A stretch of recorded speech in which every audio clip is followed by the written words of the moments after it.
Hi, welcome to Conversations from the Alcove. This is a series from the New Play Development Program at the Lucille Lortel Theater in New York City. My name is Caridad Svich. I'm a playwright and also the artistic director of the Alcove New Play Development Program at the Lucille Lortel Theater. Lots of words. Conversations from the Alcove is an occasional series that looks at art, life, theater, and playwriting, not necessarily in that order, but maybe, and just discusses people and their work and process and hopefully a little bit about how to position theater in a crumbling world. I am beaming in from the land of the Lenape, and I'm going to do a short audio description, which is that I'm a fair-skinned person with slightly auburn hair. I have bangs and my hair is to one side of me, hanging down. I'm wearing a blue and white top with stripes against a white background, and my glasses are tortoiseshell frames, but they have a slightly cat-eye kind of quality, and I'm wearing headphones that are stringy and red. And to the other side of the screen is Mathilde Dratwa, a wonderful playwright and screenwriter, originally from Belgium, land of chocolates. Um, she, among other things, she lives and works in Brooklyn, New York.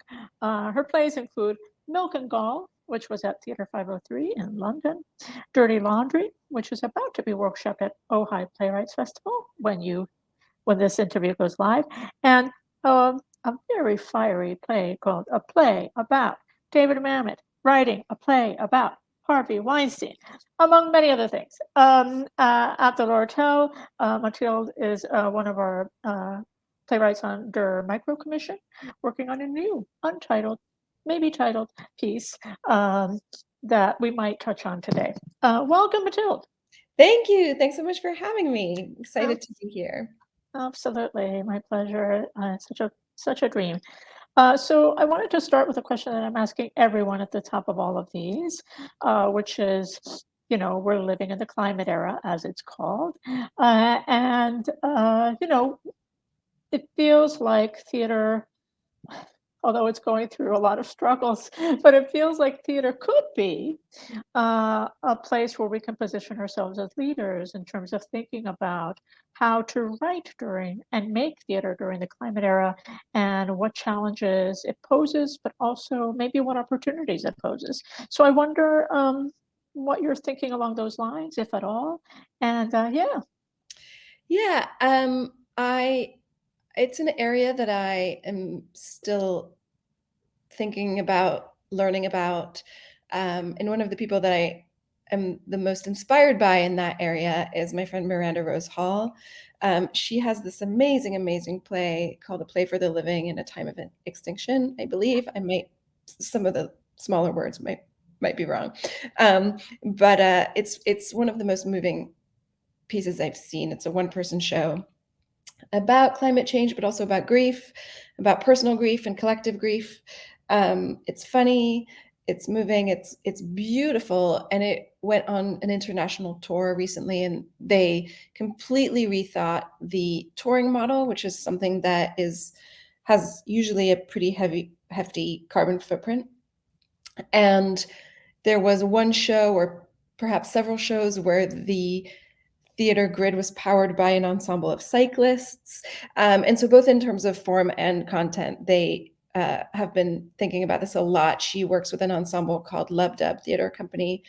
They're fantastic. So a plug for that. And a plug for Katie Mitchell and Jerome Bell, who were part of this international tour of Katie Mitchell's production of Miranda Rose Hall's play. Yeah, that's right. See, you know more than I do. But I love the play, and I guess part of what I'm excited about is to see how the field might start to adopt some of these practices, even when the content is not directly related to climate change. It feels like right now, I see plays offering free childcare when the play is about motherhood, and then I see and things like that. And I'm interested in how the field could maybe adopt some of these practices beyond aligning the form to the content a little bit. In my work, I've been thinking for a long time about how to make theater more flexibly, more nimbly, more cheaply, and in a way that can respond more immediately to the state of the world as it is currently. So my first two plays were very much written out of a moment in time. Milk and Gall was written right after the 2016 election. And then a play about David Mamet writing a play about Harvey Weinstein was written as soon as I heard that David Mamet was writing a play about Harvey Weinstein. And I think part of that was sort of the naivete of me as a young, well, I wasn't that young, but as an emerging playwright, thinking that, well, first of all, I never expected to get produced. I think I was writing as an experiment. And then secondly, if I was to get produced, I didn't realize quite how long that would take. And so now I don't write so specifically to a moment in time, which is perhaps unfortunate and sad. But it's sort of self-interested because I realize now that that's not how plays get made. But I've thought a lot since then about ways that we could maybe write plays and put them on both in a more climate conscious way and also in a cheaper way and also in a way that is flexible and nimble and responsive to whatever is happening in the world, which feels important. So my play about David Mamet, writing a play about Harvey Weinstein, is a play that can be done in other people's sets. The carbon footprint of that model would be considerably smaller. And then I've also more recently, so a lot of my collaborations happen because I meet other parents at the playground. I have a 7-year-old. And so one of these is this guitarist, drummer, musician named Kaki King, who decided that she was done going to see concerts. And so she devised this idea where she's using the technology of silent discos, if you've ever seen that sort of wireless headset technology, to play electric guitar plugged in somewhere in a park so that parents can be there with their children. You can walk around, you can find her, you can decide not to find her. And more importantly, you can be in nature. And so the relationship with nature is sort of at the forefront. And she asked me to write a little piece to go along with that. And I ended up writing what I think might be the first scene of the play I'm developing for you. And doing that as an experiment in the park. And it was, I think, thrilling, to me, even more thrilling than a music component, because people were walking around with headsets and not necessarily knowing who they were listening to. So they would walk around and sort of think, oh, is it those two on the bench? Is it those two on the bench? And because it was sort of a whispered, the actors were loud, it was sort of a whispered, quiet quality, you became hyper aware of the surroundings around you. And so you might be there with children that are playing around you, but then you become also aware that there are other children that you can hear in the headset. And the relationship to your environment becomes a crucial part of the experience, which also has a fairly low carbon footprint. And I just became very interested in that model. I have experimented with audio plays before. Dirty Laundry, which you mentioned is going to Ojai, was originally devised as a Audible commission. And so that's another model I'm interested in. But this sort of hybrid audio live, you could listen to it just as an audio play. You could treat it as a mystery where you're trying to figure out who the actors are. You can perch yourself in front of them if you find them and then watch it as if you're watching live theater, even though the volume, you're controlling the audio in your headset. So I became really interested in that as a model. And I think there's all kinds of ways in which we can perhaps rethink what theater is, how much it costs, who it's for, who can watch it, and when, at what time of day, access needs, and the environment. All of it. Oh. All of it, which is in our hands. You know what I mean? I feel like that's sort of the thing, is like, it means that there's going to be I hope, a lot of adapting and evolving. But I also think that it's doable. You know what I mean? As opposed to putting up barriers and saying we can't possibly do any of those things. Like, yes, you can. It just means rethinking how you've considered business as usual, and what does business as usual mean anyway, when we're supposed to be experimenting. We were in the theater, right? I think that's right. And I think that it's shocking how many of these issues are interrelated, right? The environment, access, pricing, all of these things seem to be somehow connected. And I think when we start to remember that theater is a radical art form, we can think more radically about how we do it. I think that because in this country, I'm from Belgium, but in this country, there's so little public funding for the arts. It's really pushed the field into a very safety, everyone is very conscious of the safe choice,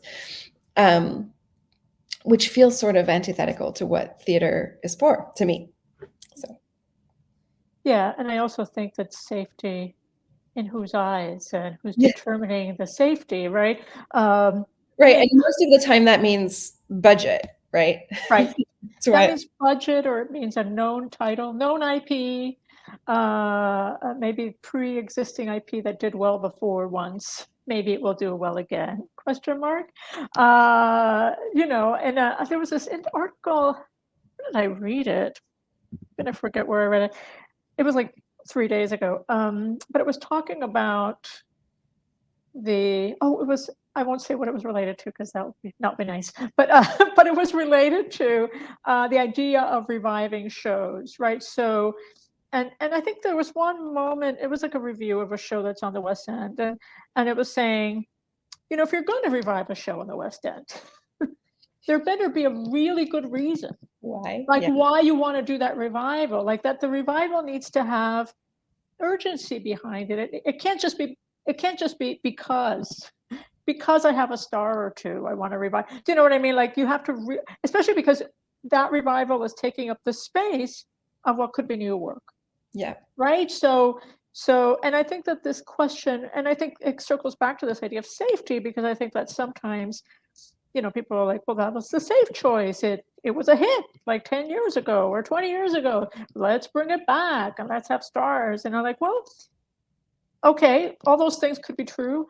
And at the same time, it's like, but do you need to see that show again? Like, I think that question is maybe more important than anything else. And also, you should have a point of view about the work. It's funny, I was seeing a show, shall remain nameless, that was written in the 90s, and they were doing a revival of it. And I was like, oh, I'd never seen this, and I'm so curious about it. And then I'm watching it, and I was like, gosh, I had this very strange sensation. I don't have this very often, but the show was happening and it was fine. And I was like, when was this written? When? And I kept looking for the original. And because it felt like it had been written in the 30s. Do you know what I mean? There was something about the dramaturgy that was very, very like 1935, and I was like, huh, I wonder how this occurred. Like, it started to make me think about process. And it also made me think about, to this question, not question, but sort of this comment that you made when you were speaking about writing to the moment, and your difficulty with writing to the moment, and your sadness around that.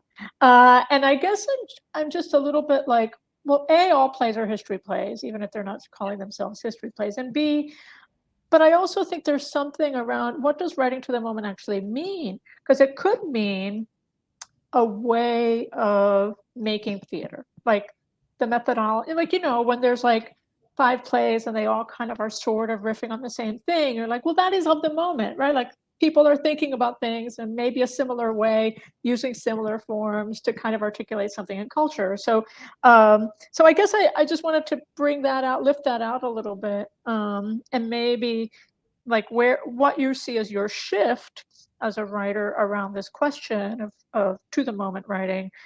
Do you mean it in terms of topic or form or structure? And then how it's affecting what you're making now. I think I did mean it in terms of content. And, it's interesting. Milk and Gall was produced in London 4 years after the election that it is sort of centered around, because it's about a woman who gives birth on election night 2016. And what was exciting about it is that we did it around the time of the 2020 election. And so that felt important. And actually we revised the ending to reflect that shift. And that was really beautiful and moving. So yes, I had meant it in terms of content. I think what you're saying is really interesting, though, and that it can also refer to methodology. It can refer to, there's all kinds of ways that I think that question is really pertinent. And you mentioned my sadness around that, and I think, there's sadness, and I think in some ways there isn't. I think, you look back at your first plays, and there's there's so much there that I love, and then there's so much that I've outgrown, and it's okay, and it's sad, because I think I mourn for the sort of less self-interested playwright, like the playwright who didn't expect to ever be produced, or who didn't really know how productions work. That there's something that I want to hold that person a little bit. I think now I write, we've discussed this before, but I write, you describe as autofiction. And I certainly use sparks from my own life as the inciting piece in my writing. And so in that sense, there's always a personal anchoring in time in terms of content in my writing. But I think when it's purely personal, it feels a little bit different than when it's an election, or when it's the announcement that a prominent playwright is writing about a prominent rapist, that kind of thing. Yeah, totally. I just sort of sitting in the land of autofiction for a second. Mhm. What I mean, I could be wrong. That's just a term that I'm using to describe some of your work, and I guess I'm just thinking about what made you as a writer want to, because I'm seeing a lot of writers working in this form in theater now, which is different from, say, the confessional monologue-based kind of work, which I hold in a different category. Mhm. I'm thinking about playwrights that are writing sometimes multi-character, multivocal pieces that are essentially examining autofictional territory. So I just wonder what drew you to this, and or if you just fell into it. I sort of fell into it, but I think looking back, it's an interesting question. In my case, I don't have formal training as a playwright. I did my undergrad in the UK in English literature, which of course is related, but it was not. There was very little creative writing in that program, and then I studied acting more formally, and then came into the theater, and I love the theater for so many reasons. And I realized when I got pregnant and I stopped auditioning that writing was a better fit. But I mentioned that journey because I think I had always been interested in writing. That's why I studied English literature. My education stifled the creative impulse a little bit because it was so theory-based. And then because I loved the theater and acting was the visual piece, like a lot of young people, that's sort of where I ended up. And I think what happened is that I was worried as an actress that if I wrote, it would be because I wasn't good enough. I knew a lot of people who were writing and performing, and some of them were doing it beautifully, but others were clearly doing sort of more vanity projects and things like that. And I was really desperate not to do that. And I wasn't that good of an actress, I've now come to terms with and I'm okay with. And so I think in my case, there was a lot of dread of dipping my toe in. And at the same time, I think there was a growing realization as an actress that I think acting is in part transformation, but it's in part also always very personal and very much about revealing something vulnerable. And so it was part of my journey, I think, as an artist. Oh, how do you, acting wise, inhabit another person, transform into another person while actually being the most honest and vulnerable you can be? At the same time, how do I, as an artist, come to terms with the fact that actually perhaps writing is a better fit? How do I sort of use that visceral, raw quality that I admire so much in the actors that I look up to as a writer, and without any formal training, when I didn't sit down to become a writer. I really was still trying to act, and then I was pregnant. I wasn't auditioning, and then I thought, well, maybe this will happen, and it came pouring out of me. So it did sort of happen by accident because I suddenly had something to say. I think before I became a mom, I had less urgent things to say. It's interesting. You're extremely prolific as a playwright. I think a lot of my friends who have gone to grad school for playwriting specifically talk about how it teaches you that skill, that you just have to write a play and then you have to write another one, and you just have to do it. You have an idea, you run with it. And it's a skill that I'm trying to hone in myself, but I'm not quite there yet, because I think writing happens to me as well as me happening to it, if that makes sense. Yeah, that totally makes sense. And I will say that not everybody writes a lot of plays, and um, in my case, just personally, I'm just chasing the form. I kind of go like, oh, I haven't tried this. Let Yeah. me see what that's like. So I'm just trying to surprise myself all the time, and not fall into ruts. And also, I tend to write in series, Yeah.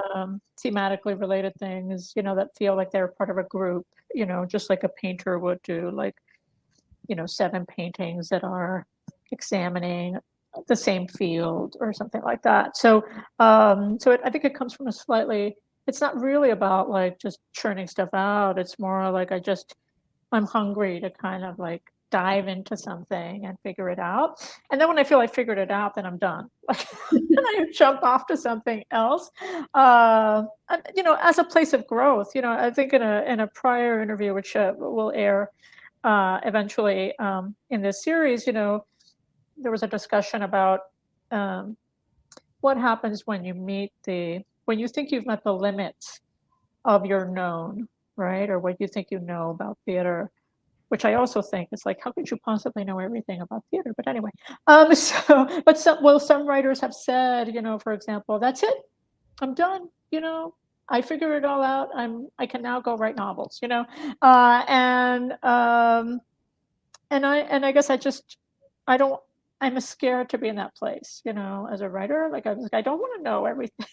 I actually want it to always be unknown and weird and strange. And how can I figure it out? And I mean, creative problem solving, which is such a lovely thing, right? So I think it comes more from that impulse. But I totally understand too the notion of whether you're in a training program or not, of building a portfolio, and how that's actually helpful. Like, it sort of like gives you some what I call training wheels. It doesn't feel like your whole life depends on 1 or 2 plays, which I think can also be, it's just very difficult and very vulnerable to be in that position, because then you're like, but I don't have a backup. But like, I've got these plays, right? So it just depends. But I think everybody's in a different stage of their process, and it's all Yeah. good and it's all equitable. I wanted to shift a little bit to the topic of rage and female rage, because it's something you write about quite a bit, or center upon anyway. And yeah, so I mean, obviously it's a rich subject. But yeah, what's a kind of Yeah, inspiring you? it's funny. It's related to the previous question, I think, because when I was trying to articulate, I think writing sort of comes pouring out of me when I feel like I have something to say. Huh. Um, I think that it's not coincidental. I think that I write so much about rage just because that's when I need to express it. And I don't express rage very much in my personal life or anger of any sort. When I do, I'm sort of a passive aggressive bitch a lot of the time, I think. So it doesn't come out of me naturally, and I think it all channels into my writing. Um, I think as society, we need collective outlets for rage.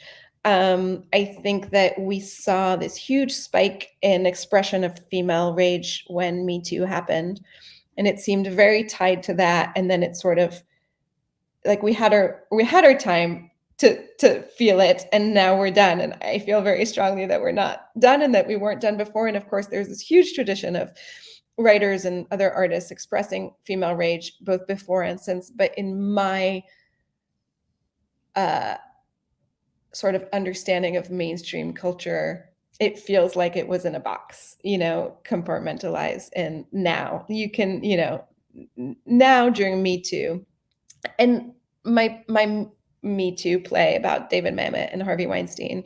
It's actually not about Harvey Weinstein, but that play is perhaps the most explicitly rageful play. But you pointed out that there was rage in all of my writing. Yes, I see it. Yeah. It manifests. Yeah.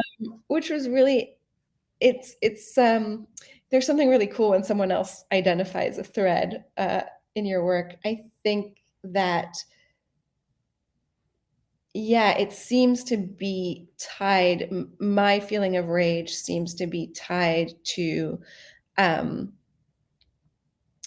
creative expression and to having a voice. What does it mean to have a voice as a woman, as a white woman?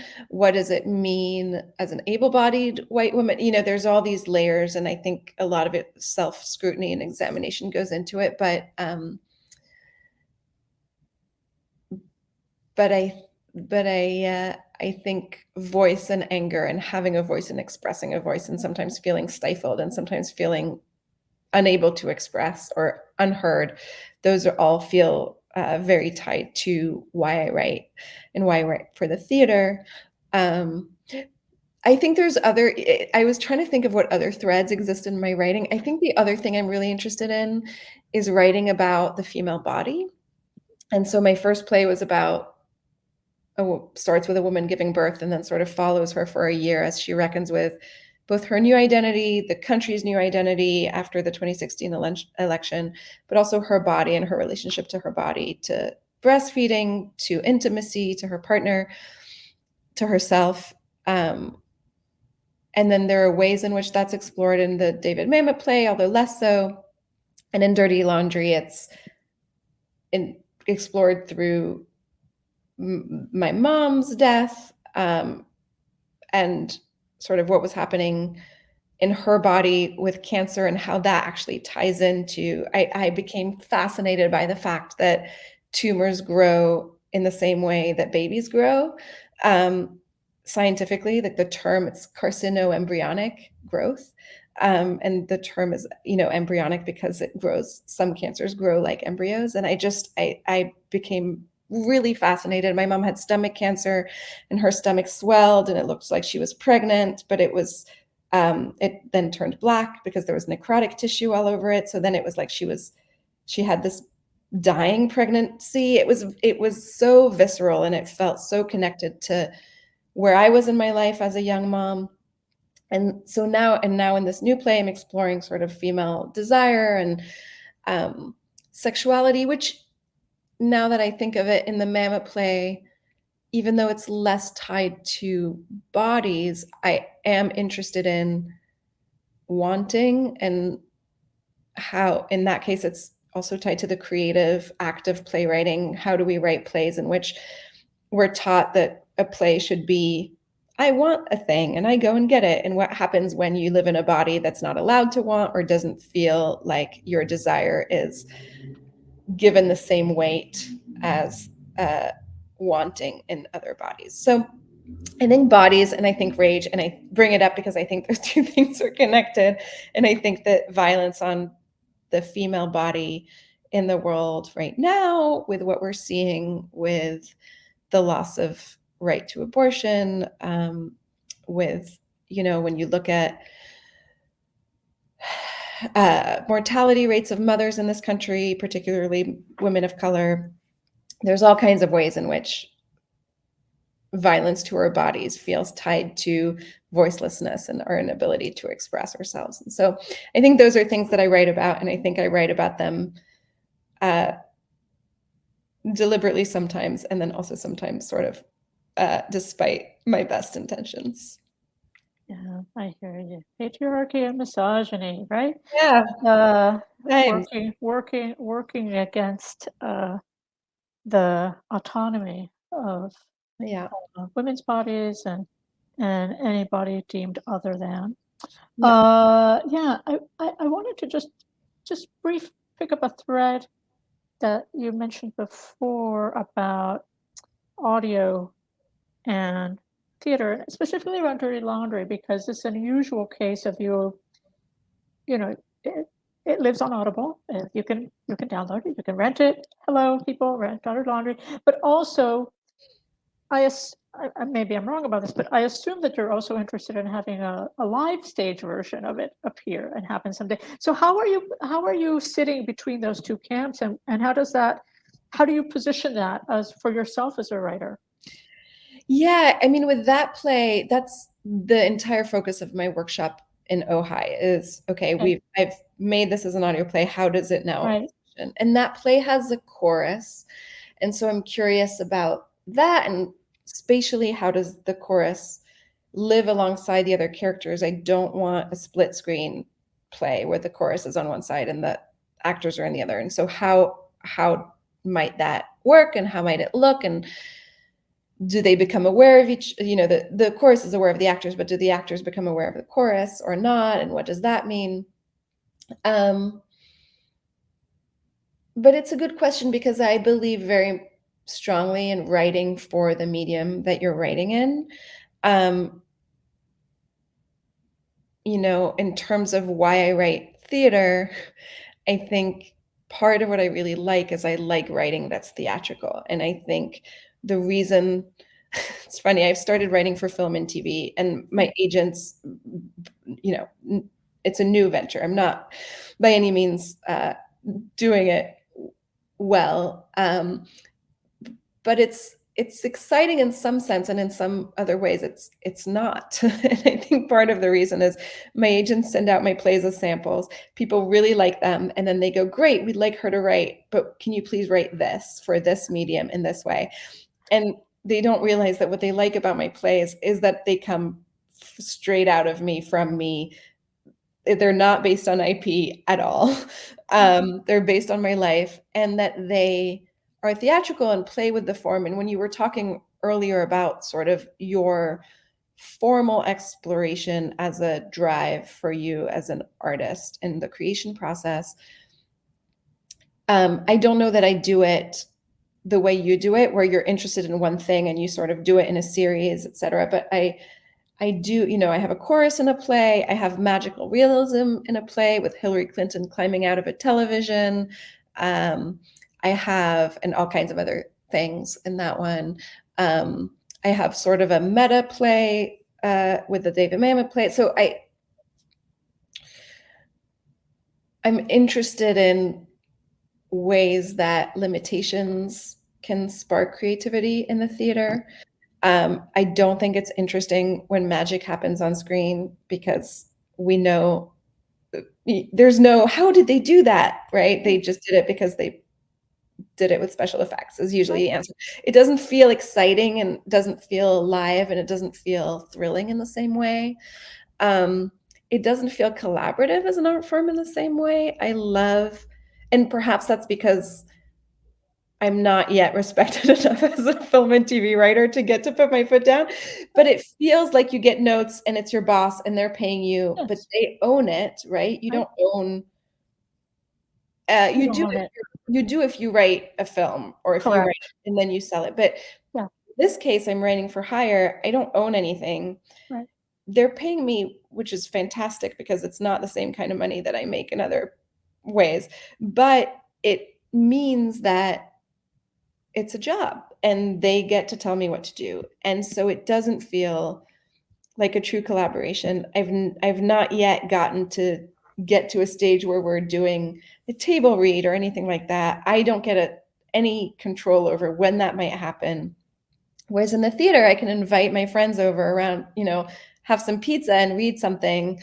If I feel like I need to hear it, I just feel like there's and the actors can elevate work in a way that is so exciting and thrilling, and I haven't gotten to see yet because I never got that far. All that to say that I feel that my work is uniquely suited to theater. I feel with my plays, I always feel, many people compare making a play to and birthing a child, and I sometimes get annoyed by that comparison as a mom, but other times I understand the idea of birthing a play, which is that it's yours and it's not yours. It has your DNA, but it also has the DNA of all the other artists involved. There's so much generosity in the process. We get our names on it as the playwright, and it is still a medium where the writer is valued, unlike other mediums.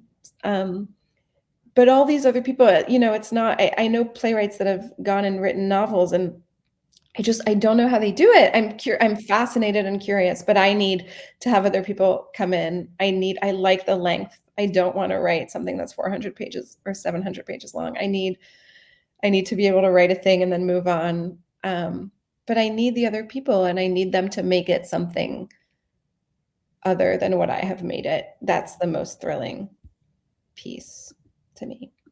Cool. Yeah. I mean, yes, all good things. I'm curious about, I just want to stay in the land of fairy laundry for a second and kind of audio to in person and all of that. Are you working with the same collaborator? I mean, is that part of your goal or no? Oh, it's so interesting. It ties to yes, I work with many collaborators over and over. I Right. like it. I like having a shorthand. Yeah. I think I also am wrestling with some of the questions so earlier when we were talking, I was saying, I wrote my first plays not knowing they would ever get produced or thinking they would get produced tomorrow. Right. And now I sort of reckon with, okay, well, given what I know about the landscape of the American theater, how can I write a play that if it gets produced in 3 years will still be relevant or interesting or appealing to theaters? And I have a similar thing with collaborators. I started just working with friends, casting people who weren't always right for the part, but just because they were game and they were willing, directors who maybe weren't even pursuing directing as a career anymore, but that I knew were really good with new work and rich in the room. And now I'm wrestling with, okay, well, how do I balance that with who are the people that can get my work in front of theaters and who are the people, da, da, da. And so that's sort of my new heartbreaking struggle, I think, is figuring that piece out. It's hard. It's a, because we're all people, you know what I mean? And so, the work that you do in the room or have done over time ends up being part of the DNA of the work. And at the same time, you're like, but I want to have fresh eyes on it or business eyes on it. And sometimes those things don't overlap. And yeah, it's a very tricky part of our business, which I think doesn't get talked about very often. But it's a reality, and, I mean, I think I remember many, many years ago, I spoke to a literary manager that was just, super nice and super cool and all those things. And, they would always read my work and had incredibly nice things to say. And then one day I just kind of, I think I just got tired. And so I was like, so I'm glad that you read and respond and are very like giving and enthusiastic, but it was like, 10 years of like sending and reading and responding, and I was like, but are you really interested in producing? I just kind of asked, maybe I should have asked earlier, but I was like, have you any interest? And then he was like, well, and then it was like, kind of, no, really, basically. And I was like, why are you wasting my time? Yeah. Like, I was just very, like, I was just like, I like knowing you as a friend, but like, dude, like, don't waste my time. Like, there's a business part of what we do also, you There know? is, and it's so hard. And again, I don't know. I didn't go to grad school for playwriting, but I don't know that that part gets discussed or taught the way it ought to. Um, I recently had to find a director for something, for a workshop of something, and it's so hard. You know, what do you ask a director? Do you just go to the person you've worked with forever because you know what that is? Or do you actually think it's useful? And I think oftentimes it is to get a new person and figure out a new way of working. Um, and sometimes you've seen that work, but sometimes that director is based in a different city or a different town, and you haven't had an opportunity. And then, yeah, I asked a ton of playwrights. I just didn't know. I said, you know, what do you ask a director? I'm curious if you have insight into that, into what are the questions to ask directors or other collaborators, because I don't know. I think I've learned it's important to ask to see what they like. Feels like a really great question. That was something that my friend Mary Hamilton taught me. She said, just see if aesthetically your tastes align by discussing, and it doesn't even have to be theater. Discuss films, discuss, you know, other pieces of art, but see if it's a fit in terms of taste. And that felt like a completely new revelation. Um, and then, you know, questions around how do you work and how do you, but it's so difficult to discuss these things in the abstract. I don't know, have you found, are there things that are there questions that you find particularly fruitful? Yeah, I mean, I think certainly, what kind of work do you like? You know, what are you attracted to? What's the last 5 things that you've seen that rocked your world, or that didn't rock your world? I sometimes learn more about people by what they didn't like, and because then you get into the nitty gritty of why they didn't like it, and I'm like, oh, okay, I'm learning something about, Yeah. where your lane is in a way. But there's also things that you can't predict. I find that being in a reading situation, like readings, because readings are low stakes. Do you know what Mhm. I mean? And so, in a way, they're low stakes, unless it's a fancy backers, whatever reading. But they're basically low stakes. And I feel like that's a great way to just it's like dating the director, right? You're sort of like trying to figure out, how do they run a room? Because actually, that's actually what you want to know. How do they work with actors? Yeah. What's the atmosphere that they create when they come into the room? Like, how do they give notes? Like, you know what I mean? Because that's actually going to tell you so much about what a real process might be like, like I say, a long-term process might be Yeah. like. Because I think sometimes in the coffee meet, let's say the coffee or tea meet, where you're like, what do you like? And I like this, and oh my God, and you have all those things. You could be totally jiving, and then you get into the room working with actors, and then it's like, oh, wait, hold on. How you're talking to people doesn't actually line with maybe your vision, right? So I think that's the trickiest place. But I think with readings, you can at least test drive that. You can definitely test drive that and have a sense of what they're like with people in a room, leading a room, etc. I think the flip side of that is that here we develop things so much that there are directors that have gotten really, really good at that piece. Yeah. And production wise, and I haven't been in this position very often because I've only had one production, but production wise, you then suddenly are faced with an additional set of creative challenges. And for me, one of my biggest learning experiences as a playwright was when I realized Milk and Gall had so many readings and it functioned so well as a play, as a reading. And then suddenly the play fell apart because we couldn't figure out the transitions, because it just needed it. They needed to, she's sleepwalking. She's so Right. sleep deprived. She just gave birth and she's here. And then suddenly she's here. And then her child is crying. And there can't be. And so just the mechanics of getting people on and off stage and occasionally changing things on stage to set wise or props wise, and then what happens during that time, and is it music, and what does that do? And it killed the play. And my director said she's never seen a play grow so much from one preview to the next, and it's because we just kept pulling back, like, okay, well, we just can't change this and this and this in the transition because it'll make the play fall. So we're just gonna not. And actors need to come on and come off in this way. It completely changed the play when we fixed that issue, and it's something that I could never have known from readings. And I needed a director who was able to recognize that, because we couldn't figure out what the problem was and why it kept stalling. It wasn't immediately clear that it was the transition. So yeah, readings to productions feels like a big leap. Yeah, they're not meant to be read. That is the problem, right? It's that a lot of our business, at the way it's currently has been structured for quite a while, has centered on the reading becomes the sort of carrot, you know what I mean? It's sort of the thing that you show people, and then people go, "Oh, I think I know what that play is and how it can be." But really, a reading is just like a third of what a show is. It's just sometimes you can have an amazing reading, that's awesome, but ultimately it's not made for that unless you're deciding that it's made for that. Like, I think that I was taught when I was, oh heavens, there was, so in grad school, I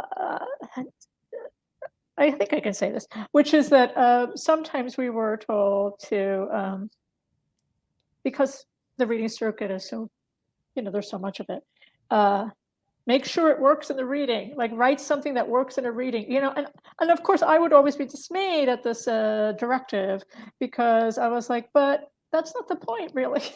Yeah.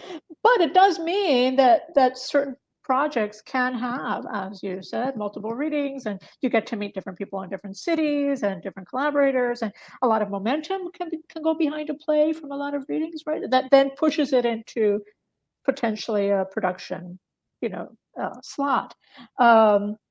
Still no guarantee that it can work on its feet, So, but I also think that I know, like, I remember like amazing plays that actually don't read well. Yeah. That you would do a reading of and you'd be like, oh, And the opposite is true too. yeah. There are plays that read so well. And I think actually Milk and Go reads really well, because magical realism, I think, does really well in readings, because people love it. They're like, oh, Hillary Clinton climbs out of the TV, and everyone's like, wow. And then suddenly you have to make Hillary Clinton climb out of a TV. And sometimes that's not that funny, because she has to fucking get out of there, and it's not an image in your head that can be summoned and then dismissed. It is a body on a stage that has to physically perform a task that perhaps doesn't work as well in a protracted amount of time than it does when it's just a quippy stage direction. Magic. Some Yeah. magic happens, and then you figure it out, people. Yeah, when your body's on stage trying to figure it out, it becomes a whole different ballgame. We're almost running close to time here, and I just wanted to put in a moment, but I know we have addressed why theater. Why do theater? Why?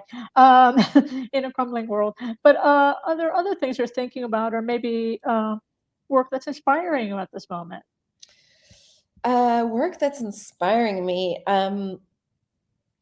so much. I mean, I live in New York. Wolf Play was beautiful. Hansel Young. So for people that don't know, yeah. Yeah. I thought it was beautiful. I thought it was impeccably directed. I loved everything about that production. I really loved Emily Feldman's piece. What was it called? The Best We Could. The Best We Could. This was at, was this MTC or Roundabout? It was at City Center, so it's City Center. yeah, Okay. but I think it was MTC that. Yeah. It was beautiful. It's a family play. It is, I guess, sort of inspired by, in some ways, Death of a Salesman. Right. And it's funny because it feels in some ways like an old-fashioned play, you know, and that it's like it has a beginning, a middle, and an end, but it's told, the craft is superb. It's told out of sequence in a way that is very satisfying. Um, and it's extremely modern at the same time. And there was something about the playwriting that was unobtrusive and not calling attention to itself at all, and also just pitch perfect. So I really, really loved it. Those are the two that I remember going to see and really liking. I saw Ebony Booth's play at the Roundabout Underground, or Primary Trust, yes? yes, sorry, Name it's of not the play? the Underground, it's the Lortel. Right. But not the Lortel. What am I trying to say? The Steinberg? The Steinberg. The Steinberg Theater, yeah. That was beautiful. I mean, the central performance blew me away. Also there, but a little bit further a while ago, but I'm thinking of him because I'm about to see him in Minneapolis. My friend Harrison David Rivers had a play called The Bandage Place at the Underground that was stunning and had one of the most beautiful moments of violence. Beautiful, that's the wrong word, but most unique moments of domestic violence between two men, and it happens off stage, and that space is so small in the Underground, and you hear all of it, and it's sort of, you're in the dark, and then it goes to a scene in the hospital when the person is recovering from that event, and it was incredibly, it was one of the most beautiful, harrowing, horrible, just moments of theater. It was really, really stunning. And then also, this is a long time ago, but I saw